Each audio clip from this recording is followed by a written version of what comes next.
ओम श्री गणेशाय नमः। ओम नमो भगवते वासुदेवाय नमः। दोस्तों, आज की वीडियो में सुनेंगे वैशाख मास महात्म्य की आगे की कथा।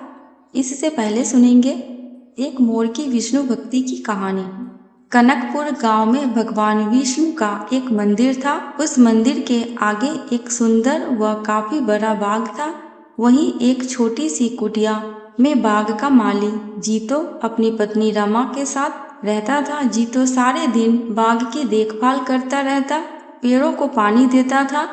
रमा घर का काम करती थी। घर का काम समाप्त होने के बाद वह अपनी कुटिया में तो कभी मंदिर में जाकर भगवान विष्णु के भजन गाया करती थी।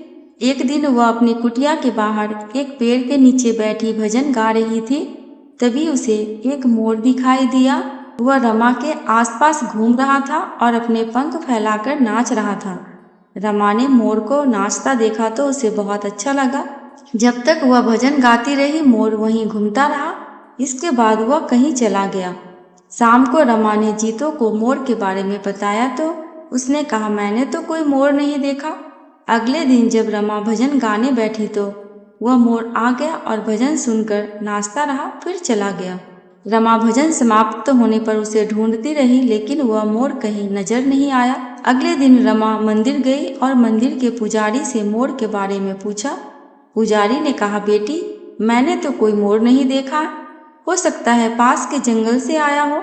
तब रमा ने कहा, लेकिन बाबा, मैं जब भजन गाती हूँ वह तभी आता है और जैसे ही भजन पूरा हो जाता है वह चला जाता है, उसके बाद कहीं नजर नहीं आता।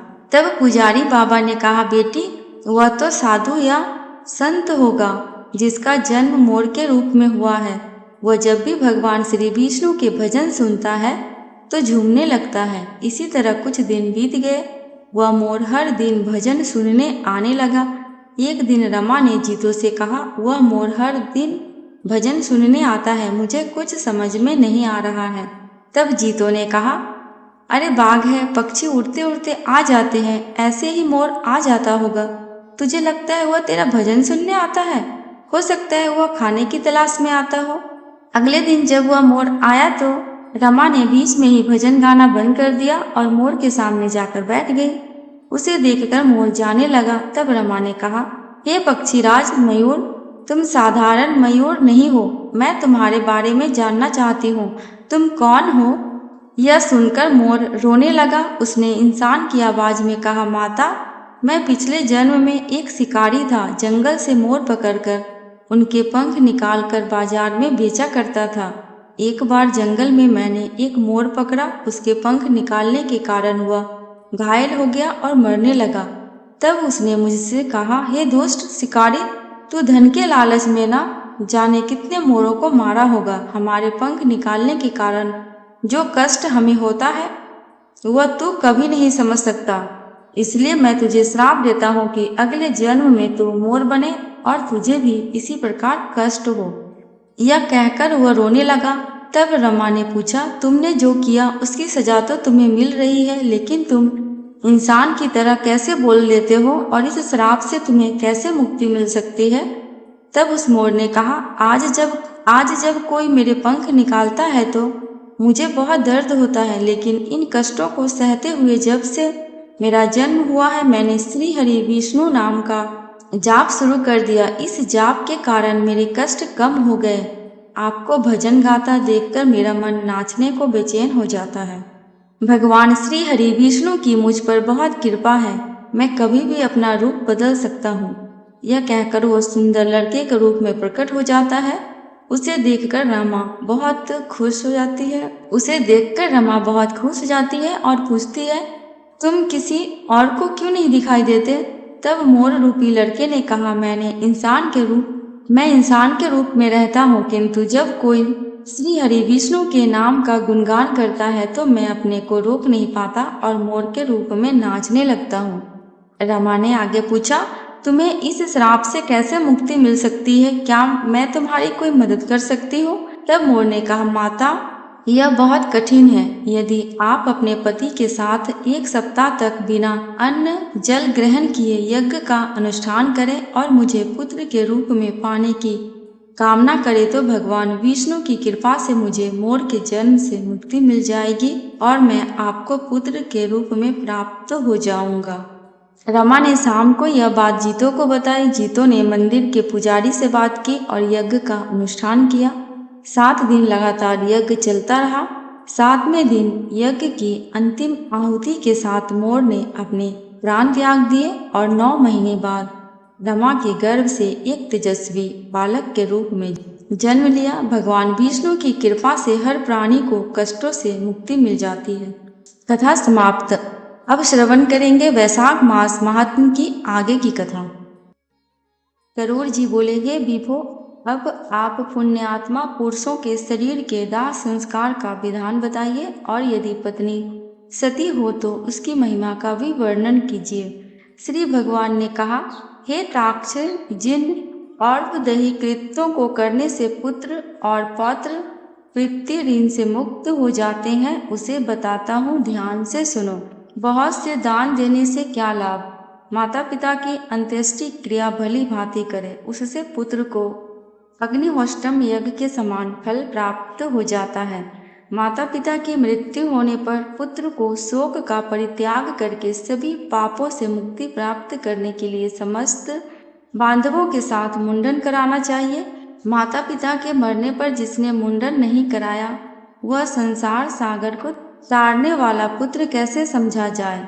अतः नख और कांख को छोड़कर मुंडन कराना आवश्यक है। इसके बाद समस्त बांधवों सहित स्नान करके धौत वस्त्र धारण करे, तब तुरंत जल ले आकर जल से सबको स्नान कराए और चंदन अथवा गंगा जी की मिट्टी के लेप से तथा मालाओं से उसे विभूषित करे। उसके बाद नवीन वस्त्र से ढककर अपसभ्य होकर नाम गोत्र का उच्चारण करे।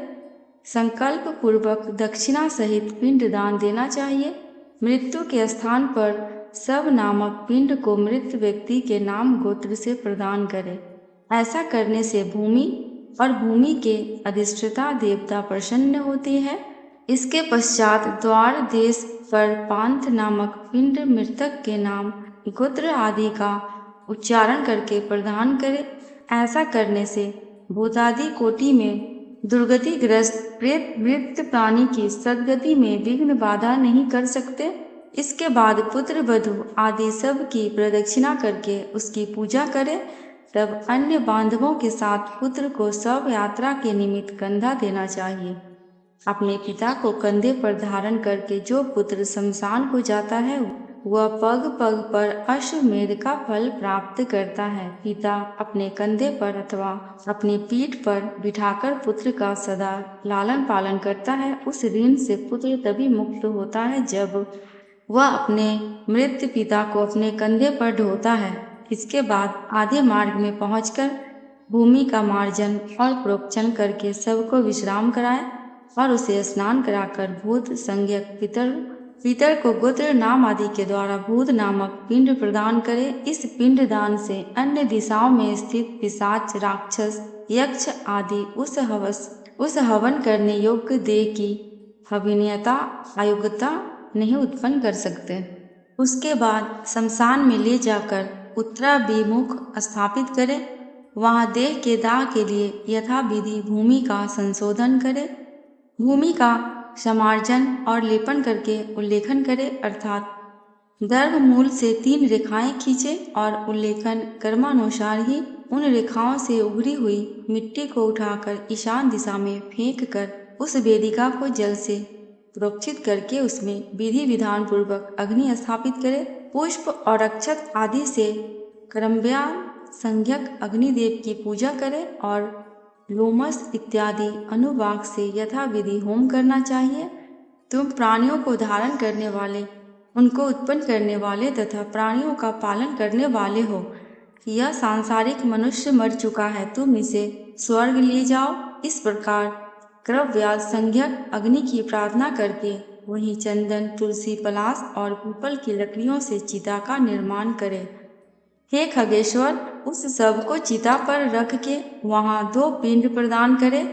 प्रेत के नाम से एक पिंड चिता पर तथा दूसरा शव के हाथ में देना चाहिए। चिता में रखने के बाद से उस शव में प्रेतत्व आ जाता है। प्रेत कल्प को जानने वाले कतिपय विद्वजन चिता पर दिए जाने वाले पिंड को साधक नाम से संबोधित करते हैं। अतः चिता पर साधक नाम से तथा सबके हाथ पर प्रेत नाम से पिंडदान करें। इस प्रकार 5 पिंड प्रदान करने से सब में आहुति योग्यता संपन्न होती है। अन्यथा शमशान में स्थित पूर्वोक्त पिशाच राक्षस तथा यज्ञ आदि उसकी आहुति योग्यता के उपघातक होते हैं।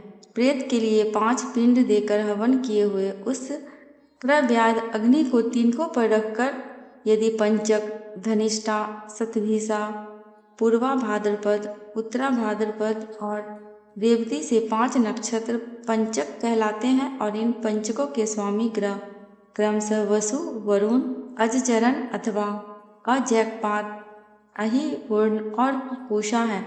ना हो तो पुत्र अग्नि प्रदान करें। पंचक में जिसका मरण होता है उस मनुष्य को सद्गति नहीं प्राप्त होती। पंचक शांति किए बिना उसका दाह संस्कार नहीं करना चाहिए, अन्यथा अन्य की मृत्यु हो जाती है। धनिष्ठा नक्षत्र के उत्तरार्ध से रेवती तक 5 नक्षत्र पंचक संज्ञक है। इनमें मृत व्यक्ति दाह के योग्य नहीं होता और उसका दाह करने से परिणाम शुभ नहीं होता। इन नक्षत्रों में जो मरता है उसके घर में कोई हानि होती है, पुत्र और सगोत्रियों को भी कोई विघ्न होता है। अर्थात इस पंचक में भी दाह विधि का आचरण करके मृत व्यक्ति का दाह संस्कार हो सकता है। पंचक मरण प्रयुक्त सभी दोषों की शांति के लिए उस दाह विधि को कहूँगा। हे ताक्षर, कुश से निर्मित 4 पुतलों को नक्षत्र मंत्रों से अभिमंत्रित करके सबके समीप में स्थापित करें। तब उन पुतलों में प्रतप्त सुवर्ण रखना चाहिए और फिर नक्षत्रों के नाम मंत्रों से होम करना चाहिए। पुनः प्रेता जयता यूज इस मंत्र से उन नक्षत्र मंत्रों को समुष्टित करके होम करना चाहिए। इसके बाद उन पुतलों के साथ शव का दाह करें। सपिंड श्राद्ध के दिन पुत्र यथाविधि पंचक शांति का अनुष्ठान करें। पंचक दोष की शांति के लिए क्रमशः तिल पूर्ण पात्र, सोना, चांदी, रत्न तथा धृत पूर्ण कांस्य पात्र का दान करना चाहिए। इस प्रकार पंचक शांति विधान करके जो सब दाह करता है उसे पंचक जन्य कोई विघ्न बाधा नहीं होती और प्रेत भी सद्गति प्राप्त करता है। इस प्रकार पंचक में मृत व्यक्ति का दाह करना चाहिए और पंचक के बिना मरने पर केवल शव का दाह करना चाहिए। यदि मृत व्यक्ति की पत्नी सती हो रही है तो उसके दाह के साथ ही शव का दाह करना चाहिए।